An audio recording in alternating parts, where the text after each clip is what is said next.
میں مبلغ بنوں سنتوں کا، خوب چرچا کروں سنتوں کا، ہو کرم بہر خاک مدینہ۔ الحمدللہ رب العالمین والصلاة والسلام علی سید المرسلین، اما بعد فاعوذ باللہ من الشیطان الرجیم، بسم اللہ الرحمن الرحیم، الصلاة والسلام علیک یا رسول اللہ وعلی آلک واصحابک یا حبیب اللہ، الصلاة والسلام علیک یا نبی اللہ وعلى آلك واصحابك يا نور اللہ۔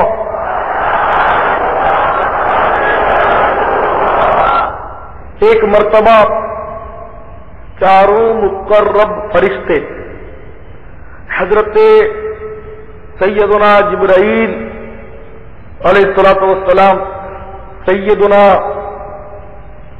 میکائیل علیہ الصلوۃ والسلام، سیدنا اسرافیل علیہ الصلوۃ والسلام اور سیدنا عزرائیل علیہ الصلوۃ والسلام بارگاہ مصطفی صلی اللہ تعالی علیہ وسلم میں حاضر ہوئے۔ حضرت جبرائیل علیہ الصلوۃ والسلام نے عرض کیا، یا رسول اللہ صلی اللہ تعالی علیہ وسلم، آپ کا جو کوئی غلام آپ پر 10 مرتبہ درود شریف بھیجے گا، کل بروز قیامت میں اس کو پل صراط سے بجلی کی طرح گزار دوں گا۔ حضرت سیدنا میکائیل علیہ الصلوۃ والسلام نے عرض کیا، یا رسول اللہ صلی اللہ علیہ وسلم، میں اس کو حوض کوثر پر سیراب کروں گا۔ حضرت اسرافیل علیہ الصلوۃ والسلام نے عرض کیا کہ میں اس وقت تک بروز قیامت سجدے سے سر نہیں اٹھاؤں گا جب تک اللہ تعالیٰ اس کی مغفرت نہ فرما دے گا۔ حضرت عزرائیل علیہ الصلوۃ والسلام نے عرض کیا، یا رسول اللہ صلی اللہ علیہ وسلم، میں اس کی روح اس قدر آسانی سے قبض کروں گا جیسے انبیاء علیہ الصلوۃ والسلام کی روح قبض کیا کرتا ہوں۔ اللہم صلی وسلم وبارک علی سیدنا ومولانا محمد النبی الامی الحبیب العالی القدر العظیم الجاہ وعلی آلہ وصحبہ وسلم صلاۃ وسلاما علیک یا سیدی یا سیدی یا سیدی یا مکی یا مدنی یا عربی یا رسول اللہ صلی اللہ علیہ وسلم۔ حضرت بہلول دانا رحمۃ اللہ علیہ یہ بہت بڑے بزرگ ہوئے، بعض اوقات ان پر جذب کی کیفیت کی رہتی تھی، تو مشہور ولی اللہ ہوئے۔ ایک مرتبہ آپ بصرہ میں کسی سڑک سے گزر رہے تھے، کچھ بچے اخروٹ اور بادام سے کھیل رہے تھے، قریب ہی ایک اور بچہ وہ کھڑا رو رہا تھا، تو آپ نے اپنے طور پر یہ سوچا کہ شاید یہ بیچارہ کوئی غریب زادہ ہے اور اس کے پاس پیسے نہیں ہوں گے جو اخروٹ اور بادام خرید کر وہ بھی ان کے ساتھ کھیلتا، اور اس غریب کو ان بچوں نے ساتھ نہیں کھیلنے دیا ہوگا، الگ کر دیا ہوگا، اس لیے یہ رو رہا ہے۔ اسی طرح اپنے ذہن میں سوچ کر آپ آگے بڑھے اور اس رونے والے بچے کے سر پر دست شفقت پھیرتے ہوئے فرمایا، بیٹا معلوم ہوتا ہے کہ تیرے پاس پیسے نہیں ہیں، اخروٹ اور بادام تو نہیں خرید سکا، اس لیے تو رو رہا ہے۔ میرے بچے، میں تجھے اخروٹ اور بادام خرید کر دوں گا، تو بھی ان کے ساتھ کھیلنا۔ یہ سنتے ہی اس بچے نے سر اٹھایا اور ایک دم سے وہ بول پڑا، اے نادان، یہ تو کیا کہہ رہا ہے؟ کیا ہم کھیلنے کے لیے پیدا ہوئے ہیں؟ حضرت بہلول دانا رحمۃ اللہ علیہ چونک پڑے، یہ بچہ کیا کہہ رہا ہے؟ آپ نے فرمایا، بیٹا پھر ہم کس لیے پیدا ہوئے ہیں؟ بچہ بولا کہ ہم علم دین حاصل کرنے کے لیے پیدا ہوئے، ہم اللہ کی عبادت کرنے کے لیے پیدا ہوئے ہیں، نہ کہ کھیل کود کے لیے، تماشے کے لیے۔ آپ بہت حیران ہوئے اور آپ نے سوچا یہ بچہ بہت دانا معلوم ہوتا ہے، میں سمجھنے میں بھول کر گیا ہوں۔ آپ نے فرمایا، بیٹے یہ سب تجھے کس طرح معلوم ہوا؟ تو اس نے کہا کہ تو نے یہ نہیں پڑھا قرآن عظیم میں، أَفَحَسِبْتُمْ أَنَّمَا خَلَقْنَاكُمْ عَبَثًا وَأَنَّكُمْ إِلَيْنَا لَا تُرْجَعُونَ، کیا تمہارا یہ خیال ہے کیا ہم نے تمہیں ایسے ہی بیکار بنا دیا؟ کیا تم ہماری طرف پھر کر نہیں آؤ گے؟ یعنی یہ آیت مقدسہ سورہ مومنون کی مطلب آخری رکوع کی مطلب یہ آیت ہے، افحسبتم انما خلقناکم عبثا، کیا تم یہ سمجھ بیٹھے ہو کہ ہم نے دنیا میں تمہیں یوں ہی بیکار فضول بھیج دیا؟ وَأَنَّكُمْ إِلَيْنَا لَا تُرْجَعُونَ، کو ہماری طرف پھرنا نہیں، لوٹ کر آنا نہیں ہے۔ اب بڑے حیران ہوئے کہ یہ اتنا سا بچہ، بڑے بڑوں کو قرآن کی یہ آیتیں معلوم نہیں ہوتی، وہ یہی سمجھتے کہ ہم دنیا میں اسی لیے آئے، کھاؤ پیو جان بناؤ، خوب مال کماؤ، خوب بیک بیلنس بناؤ، ہماری آج کی اصطلاح میں۔ اور یہ بچہ اتنی دانائی اور حکمت بھری بات کر رہا ہے اور صحیح بات کر رہا ہے کہ ہمیں اس لیے بھیجا ہی نہیں گیا دنیا میں کہ ہم صرف مطلب کھائیں اور کمائیں یا کمائیں اور کھائیں، بلکہ اللہ تعالیٰ نے تو ہمیں کسی اور مقصد کے لیے بھیجا ہے۔ جیسے کہ ایک اور جگہ کیا فرمایا، خلق الموت والحیات لیبلوکم ایکم احسن عملا، ہم نے موت اور زندگی کو اس لیے بنایا تاکہ تمہاری جانچ کرے کہ تم میں سے کون اچھے عمل کرتا ہے۔ آپ بڑے متاثر ہو، آپ نے بولا بیٹا تو بہت سمجھدار اور دانا معلوم ہوتا ہے، تو مجھے کچھ نصیحت کر۔ تو اس بچے نے 4 عربی کے اشعار پڑھے، 4 اشعار۔ اس کا کچھ خلاصہ یوں ہے، میں دیکھ رہا ہوں کہ دنیا بڑی تیزی کے ساتھ اپنی منزل کی طرف بڑھی چلی جا رہی ہے، یعنی آج یہ گیا کل وہ گیا، میں لوگ روز دڑا دھڑ مرتے جا رہے ہیں، میں یہ دیکھ رہا ہوں، کسی کو یہاں ثبات نہیں، کوئی یہاں مستقل ٹھہرتا ہوا نظر نہیں آ رہا، نہ یہ دنیا کسی زندہ کے لیے باقی رہتی ہے، نہ زندہ دنیا کے لیے باقی بچتا ہے، ابھی چل رہے۔ ایسا معلوم ہو رہا ہے کہ حوادث اور موت یہ 2 گھوڑے ہیں جو تیز رفتاری کے ساتھ انسان کی طرف بڑھے چلے آ رہے ہیں۔ اے نادان، دنیا کے دھوکے میں پڑا ہے، ہوش کر اور دنیا سے آخرت میں کام آنے والی کوئی چیز اکٹھی کر لے۔ پھر اس بچے نے آسمان کی طرف رخ کیا، اپنے ننھے ننھے ہاتھ اٹھائے، اس کی آنکھوں سے آنکھوں کی جھڑی لگی ہوئی تھی اور 2 لڑیاں سی بنی ہوئی تھی اس کے رخساروں پر، وہ اس طرح مناجات کرنے لگا، اے وہ پاک ذات کہ اسی کی طرف عاجزی کی جاتی ہے، اے وہ پاک ذات جب تجھ سے کوئی امید باندھ لے تو نامراد نہیں ہوتا اور اس کی امید ضرور پوری کی جاتی ہے۔ یہ کہتے ہوئے وہ بچہ زمین پر گرا اور بے ہوش ہو گیا۔ بہلول دانا رحمت اللہ علیہ فرماتے کہ میں نے فوراً اس کے سر کو گود میں لیا، اس کے چہرے پر جو گرد لگ گئی تھی وہ میں نے اپنے آستین سے صاف کی، اس کے آنسو پوچھے، اس کے بکھرے ہوئے بالوں کو میں درست کرنے لگا۔ پھر جب وہ کافی دیر کے بعد ہوش میں آیا تو میں نے اس سے پوچھا، بیٹا تجھے اتنا اللہ کا خوف ہے؟ ابھی تو تو بہت چھوٹا ہے، تیرے گناہ ابھی تو لکھے بھی نہیں جا رہے ہوں گے، تو نابالغ ہے، آخر اتنا تو اللہ سے کیسے ڈرنے لگا؟ تو اس بچے نے کہا، اے بہلول دور ہٹ جا، میں نے اپنے گھر میں یہ دیکھا ہے کہ جب کبھی میری ماں چولہا جلاتی ہے تو بڑی لکڑیوں کو جلانے کے لیے پہلے چھوٹی چھوٹی چھپتیاں، چھوٹی چھوٹی لکڑیاں اس کے گرد چن لیتی ہے اور پھر وہ آگ روشن کرتی ہے۔ ابتداء چھوٹی لکڑیوں میں آگ لگتی ہے، پھر جب چھوٹی لکڑیاں سلگنے لگتی ہیں تو بڑی لکڑی بھی جل اٹھتی ہے۔ اے بہلول میں اس بات سے ڈرتا ہوں کہ کل بروز قیامت بڑے بڑے کافروں کو جہنم کی آگ میں جھونکا جائے گا، مجھے خوف ہے کہ کہیں ایسا نہ ہو کہ ان بڑے بڑے کافروں کو آگ نہ لگے اور اللہ تعالیٰ مجھ جیسے چھوٹوں کو اس لیے جہنم میں ڈال دے کہ ہماری وجہ سے پھر وہ بڑے کافر بھی آگ کی لپیٹ میں آ جائے۔ حضرت بہلول فرماتے میں اور بھی متاثر ہوا اس سے، اور میں نے کہا بیٹے مجھے کوئی مختصر سی نصیحت کر۔ پھر اس نے عربی میں 14 اشعار پڑھے۔ اس کا کچھ خلاصہ یوں ہے، میں غفلت کی نیند سو رہا ہوں جبکہ موت کو ہانکنے والا موت کو ہانکتے ہوئے میری طرف بڑا چلا رہا. اس سے مراد ملک الموت ہے کہ ملک الموت میری طرف بڑے چلے آ رہے ہیں اور میں غفلت کی نیند سویا پڑا ہوں. اگر میں آج نہیں تو کل ضرور موت کا شکار ہوں گا. یقیناً ان قریب موت مجھے آ کر پکڑ لے گی. میں نے اپنے بدن کو عمدہ اور نرم لباس سے آراستہ کیا ہے، حالانکہ قبر میں میرا کفن سڑ جائے گا، میرا بدن سڑ جائے گا.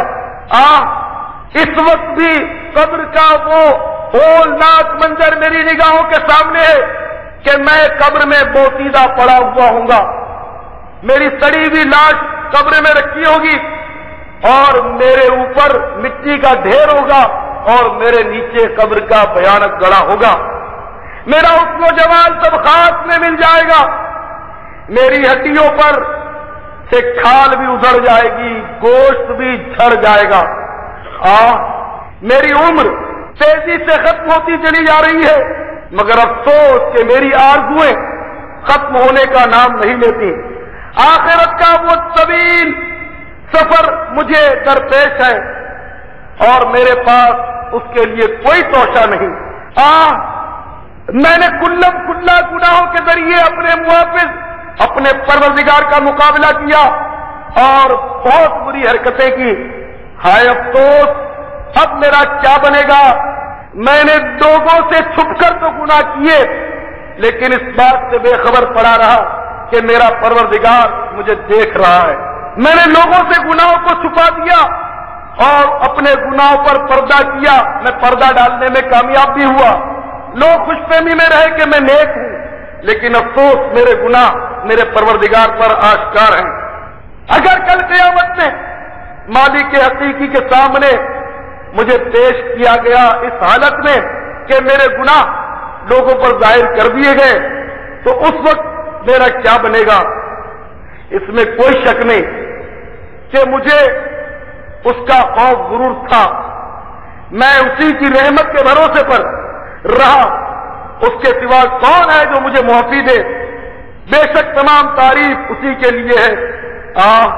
اگر موت کے بعد گلنے سڑنے کے سوا کوئی دوسری آفت نہ بھی ہوتی اور میرے رب کی طرف سے جنت کا وعدہ اور دوزخ کی وعید نہ بھی ہوتی، تب بھی موت اور جسم کے سڑنے گلنے میں ہی کافی تنبیہ اور نصیحت موجود ہے.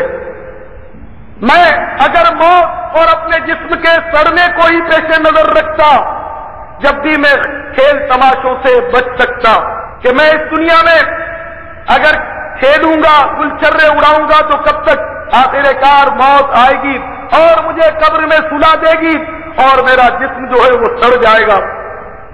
مگر افسوس ہماری عقل بہر مار گئی ہے کہ کسی بات سے عبرت حاصل نہیں ہوتی. کاش گناہوں کو بخشنے والا مجھے بخش دے. جب کسی غلام سے لغزش ہو جاتی ہے تو آقا ہی اسے معاف کرتا ہے. میں بے شک بدترین بندہ ہوں، اپنے عہد میں نے خیانت کی. نالائق غلام ایسے ہی ہوتے ہیں، ان کے قول و قرار کا کوئی اعتبار نہیں ہوتا. میرے آقا، اگر تیری آگ میرے بدن کو جلائے گی تو میرا کیا بنے گا؟ جبکہ سخت پتھر بھی اس آگ کو برداشت نہیں کر پاتے. میں موت کے وقت بھی تنے تنہا قبر میں بھی اکیلا جاؤں گا، اکیلا ہی اٹھوں گا. اے وہ پاک ذات جو اکیلی ہے، وحدہ لا شریک ہے، مجھ اکیلے پر رحم فرما جو بالکل تنہا رہ گیا ہے. حضرت بہلول دانا رحمت اللہ تعالی نے جب اس لڑکے کے پرسوز اشعار سنے تو آپ پر رقت طاری ہوئی اور آپ دھڑام سے زمین پر گرے اور بے ہوش ہو گئے. کافی دیر کے بعد جب ہوش آیا تو وہ بچہ جا چکا تھا. قریب ہی جو بچے کھیل رہے تھے ان سے اس کے بارے میں آپ نے استفسار کیا کہ یہ بچہ کون تھا. تو ان لڑکوں نے حیرت سے پوچھا کہ آپ اجنبی معلوم ہوتے ہیں، آپ کو نہیں معلوم یہ بچہ کون ہے؟ یہ سیدنا امام علی مقام امام حسین رضی اللہ تعالیٰ عنہ کی اولاد میں سے ہے. یہ آل رسول ہے، یہ سید دادا ہے اور یہ بہت اونچے مقام پر پہنچا ہوا ہے. آپ نے فرمایا میں بھی سوچ رہا تھا کہ یہ کسی اونچے ہی باغ کا پھل ہے. میرے پیارے اسلامی بھائیوں، آپ نے غور فرمایا، چھوٹا سا بچہ، اس کو اللہ تعالیٰ کا کس قدر خوف اس کے دل میں سرایت کیا ہوا تھا. اور بدقسمتی سے آج ماحول کس قدر بگڑا ہوا ہے. آج ہمیں ذرہ برابر اللہ تعالیٰ سے ڈر لگتا ہی نہیں. اللہ تعالیٰ نے حالانکہ فرمایا وَإِيَّايَ فَارْهَبُونَ، اور مجھ ہی سے ڈرو، لیکن بدقسمتی سے ہم اللہ سے نہیں ڈرتے. اور صحیح بات یہ کہ صرف اللہ سے نہیں ڈرتے، باقی سزا کے طور پر اب ہم ہر شے سے ڈرتے ہیں. اب ہم چونکہ اللہ سے نہیں ڈرتے اس لیے ہر شے سے ڈرتے، ہر چیز سے ڈرتے. یہاں تک کہ ہم اندھیرے تک سے ڈرتے ہیں، چوہے سے ڈرتے ہیں، بلی سے ڈرتے ہیں، کتے کے بھونکنے سے ڈرتے ہیں، ہر چیز سے ڈرتے ہیں، اس لیے کہ ہم اللہ سے نہیں ڈرتے. بدقسمتی، اگر ہم اللہ سے ڈرتے ہوتے، صحیح معنوں میں خوف خدا ہمارے دلوں میں جاگزی ہو جاتا، تو کیا ہماری کوئی نماز قضا ہو سکتی تھی؟ کیا کبھی ہماری زبان سے جھوٹ نکل سکتا؟ کیا کبھی ہم گالی بک سکتے؟ غیبت ہم سے سرزد ہوتی؟ ہم کسی کا حق طلب کر سکتے؟ ہم کسی پر ظلم کر سکتے؟ حرام روزی کما سکتے؟ ہرگز نہیں. حقیقت یہ ہے کہ خوف خدا سے ہمارے دل خالی ہو گئے. پہلے کے بزرگ جو ہوتے تھے وہ کس قدر اللہ سے ڈرتے ہوتے تھے، اور ہر بات میں انہیں اللہ کے خوف کے پہلو مل جاتے تھے. چنانچہ ایک بزرگ کا واقعہ لکھا ہے کہ شب جمعرات، انہیں بدھ کو رات کو، ان کا چھوٹا جو بچہ تھا، چھوٹا انہیں اتنا چھوٹا نہیں جو دودھ پیتا ہو، صحیح تھا، مطلب وہ بڑا بے قرار تھا اور رو رہا تھا اور ہائے ہائے کر رہا تھا. ان کا دل شفقت سے بھر آیا. بیٹے کیا بات ہے، سو نہیں رہے، رو کیوں رہے ہو، اور یہ آہیں کیسی ہے؟ کیا کہیں پیٹ وغیرہ میں درد ہو رہا ہے، کوئی تکلیف پہنچ رہی ہے، طبیعت صحیح نہیں ہے؟ تو اس نے روتے ہوئے کہا ابا جان، مجھے درد تو کہیں نہیں ہو رہا، مگر مجھے یہ غم چین نہیں رہنے دے رہا کہ آج شب جمعرات ہے، کل جمعرات ہے، ہفتے کا آخری دن ہے، پھر جمعے کو چھٹی ہوتی ہے، کل جمعرات ہے، اور جمعرات کو ہمارے استاد صاحب پورے ہفتے کا سبق سنتے ہیں، اور مجھے یہ خوف کھائے جا رہا ہے کہ کل اگر میں اپنے استاد کو سبق نہیں سنا سکا تو استاد صاحب میری بہت پٹائی لگائیں گے اور مجھے چھڑیاں ماریں گے، اور اسی خوف سے ابا جان میری نیند اڑی جا رہی. وہ بزرگ جو تھے انہوں نے اس میں سے نصیحت پکڑی اپنے لیے. وہ مطلب اس بچے کو اپنے استاد کا اتنا خوف ہے اور مجھ گناہگار کو پروردگار کا کوئی خوف ہی نہیں. یہ 8 دن کے حساب کتاب سے ڈر رہا ہے کہ 8 دن کے اسباق اگر نہیں سنا سکوں گا تو استاد پٹائی لگائے گا اور میں پوری عمر کے حساب سے غافل ہوں. کل قیامت کا روز ہوگا، سورج سوا میل پر ہوگا، زمین تانبے کی ہوگی اور لوگ پسینے میں ڈبکیاں کھا رہے ہوں گے، یہ آج سے زبان لٹک رہی ہوگی. ایسے میں ثم لتسألن یومئذ عن النعیم، پھر تجھ سے ہر نعمت کے بارے میں سوال ہوگا. میں اس قیامت کے ہولدار حساب کتاب سے بے خبر ہوں. یہ بچہ صرف 1 ہفتے کے استاد کے اسباق نہ سنا سکنے کے خوف کی وجہ سے، ہو سکتا ہے یہ سنائی دے، لیکن اس خوف کی وجہ سے اس کی نیند اڑ گئی، یہ رو رہا ہے. اور افسوس کہ مجھے اتنا طویل اور شدید و مجید حساب دینا ہے اور پھر بھی میں گھوڑے بیچ کے رات کو سو جاتا ہوں. میرے بھائیوں سوچو، اتنا بڑا حساب دینے کے باوجود ہمیں ایسی گہری نیند آتی ہے کہ ہماری فجر تک نکل جاتی ہے. آپ سوچئے، اور واقعی ہم دیکھ ہی رہے آج اسکول، کالج، یونیورسٹی کی تعلیم اور اس کے حساب کتاب، اس کے امتحان کی اتنی فکر ہے.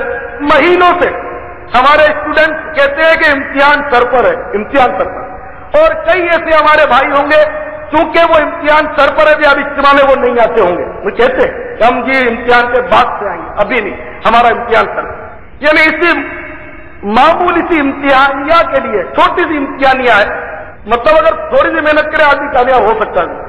اس کے لیے دین کی کوئی پرواہ نہیں، کوئی پرواہ نہیں. دین سیکھے نہ سیکھے، علم دین حاصل کرے نہ کرے، نماز ملے نہ ملے، فجر ملے نہ ملے، سنتیں سیکھنے کو ملے نہ ملے، امتحان سر پر ہے. میں یہی کہا کرتا ہوں، ہمیشہ کہا کرتا ہوں کہ جس طرح ہمارے طالب علم پر امتحان کا آتیب سوار ہوتا، بھوت چڑھا ہوتا ہے، خدا کی قسم اس کی ان فکروں کا ایک قلیل حصہ ہمیں نصیب ہو جائے اور وہ قلیل حصہ ہم آخرت کے امتحان کی فکر میں گزارے، میں سمجھتا ہوں ہمیں ولایت مل جائے۔ اس طالب علم کو امتحان کی بڑی فکر ہوتی ہے، لیکن افسوس ہمیں حقیقی امتحان کی کوئی فکر نہیں ہوتی۔ اس امتحان میں چوری، نقل سب چلتا ہے، رشوت بھی چلتی ہے، بہت کچھ آپ کو پتا چلتا ہے، لیکن اس امتحان میں کچھ نہیں چلے گا۔ یہ امتحان ممتحن جو ہوتا ہے دست شفقت پھیر کر کلاسز میں لیتا ہے، مدد بھی کرتا ہے، بتا بھی دیتا ہے، آگے پیچھے بھی ہو جاتا ہے تاکہ وہ پرچے نکال کر لڑکے نقل کر دیں، سب کچھ ہوتا ہے، لیکن اس امتحان وہ امتحان بڑا سخت ہے، عین ممکن ہے وہ ہم میں سے کسی کا آج ہی شروع ہو جائے، عین ممکن۔ ایک نوجوان پہلی بار اجتماع میں آیا، پہلی بار، ہماری دیاری کا نوجوان بیچارہ، اعجاز اس کا نام ہے، وہ پہلی بار اجتماع میں آیا، بڑا اس پر اثر ہوا، بڑا اثر ہوا۔ بس اس نے بیان سنا، اجتماع میں دعا سنی، اس نے داڑھی اسی وقت چھوڑ دی، نمازیں بھی شروع کر دی، امامہ شریف بھی اس نے خریدا کہ اب آئندہ جمعرات میں امامہ شریف باندھ کر جاؤں گا۔ اس کی دنیا بدل گئی، اس کے دل کی دنیا زیر و زبر ہو گئی، ہلچل پڑ گئی، اتنا چوٹ کھا گیا کہ اب آئندہ جمعرات میں امامہ شریف باندھ کر اجتماع میں جاؤں گا۔ بس اس نے اپنی زندگی کو تبدیل کیا، لیکن اسے کیا معلوم تھا کہ اس کا امتحان، اس کے امتحان کا وقت قریب آ گیا، خود کو اس کو بخار کر گیا، اور جمعرات کو اس سے پہلے کہ وہ امامہ شریف باندھ کر آئے، جمعرات کو اس نے دم توڑ دیا۔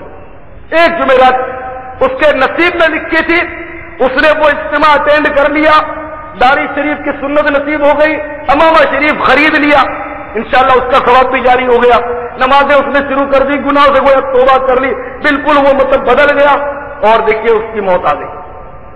ورنہ یہ کہنا پڑتا کہ جمعرات کو اجتماع کی، اس کو دعوت دی، وہ نہیں آیا، وی سی آر پر اس نے فلم دیکھی اور بدھ کو بخار آیا، جمعرات کو مر گیا، ورنہ شاید یہ کہنا پڑتا، لیکن الحمدللہ یہ کہا کہ اجتماع میں آیا، اور اس اجتماع کی برکت سے دیکھنے والے لڑکوں نے دیکھا کہ اس نوجوان کا چہرہ ایسے چمک رہا تھا جیسے 14ویں کا چاند۔ ایک اجتماع میں شرکت کی برکت سے اس کی تقدیر میں انقلاب کرتا ہوں، اور آپ کہتے ہیں کہ ہم امتحان کے بعد اجتماع میں آئیں گے۔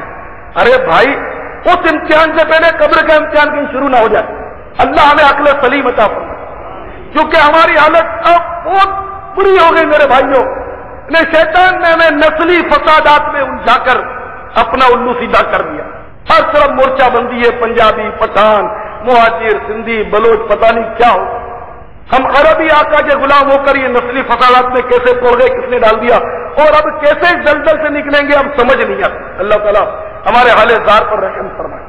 ہمارا کیا بنے گا میرے بھائیوں؟ نہ ہمیں قبر میں یہ پوچھیں گے کہ تم پٹھان تھے یا پنجابی تھے یا مہاجر تھے یا اردو بولتے تھے یا پنجابی اسپیکنگ تھے یا تم مطلب کیا کرتے تھے، یہ نہیں بولیں گے۔ ہماری نسل کے بارے میں سوال نہیں ہوگا میرے بھائیوں، قبر کا پرچہ آؤٹ ہو گیا، یہ پتا ہے کہ یہ سوال نہیں ہوگا کنفرم، یا کوئی ثابت کرنے کے پوچھیں گے کہ تو خان صاحب ہے یا چودھری ہے، دنیا میں تو اردو بولتا تھا یا تو مطلب سندھی بولتا تھا، اگر کوئی ہے تو مجھے ثابت کر دے۔ کہ قبر میں یہ پوچھیں گے، قبر کا پیپر آؤٹ ہو گیا، دنیا کا پیپر جب آؤٹ ہوتا ہے طلبا خوش ہو جاتے ہیں، بہت خوش ہو جاتے ہیں، اور بڑی محنت کرتے، پھر بھی یہ خوف ہوتا ہے کہ آخر وقت میں یہ پیپر کہیں مطلب کینسل نہ ہو جائے، اس لیے مزید بھی ان کی تیاری ہوتی ہے۔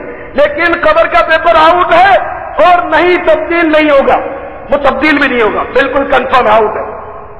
قبر میں یہ سوال ہوگا، من ربوں کا، تیرا رب کون ہے؟ پیار سے نہیں پوچھا جائے گا، ہاتھ پھرا کر نہیں پوچھا جائے گا، سہلا کر بہلا کر نہیں پوچھا جائے گا۔ حدیثوں میں آتا ہے کہ دو خوفناک شکلوں والے فرشتے اپنے لمبے لمبے دانتوں سے قبر کی دیوار کو چیرتے ہوئے آئیں گے، ان کی آنکھوں سے آگ کے شعلے نکل رہے ہوں گے، کالے کالے لمبے لمبے بال ان کے پیروں تک لٹک رہے ہوں گے، اور مردے کو وہ پیار سے نہیں جھڑک کر اٹھا کر بٹھائیں گے، اور نہایت کرخت لہجے میں سوال کریں گے، مرد رب کا، تیرا رب کون ہے؟ یہ نہیں پوچھیں گے کہ تیری نسل کیا ہے، تیرا رب کون ہے؟ ماں دینوں کا، تیرا دین کیا ہے؟ یہ نہیں پوچھیں گے کہ تو ہندوستانی ہے یا پنجابی ہے، تیرا وطن کیا؟ ماں دینوں کا، تیرا دین کیا ہے؟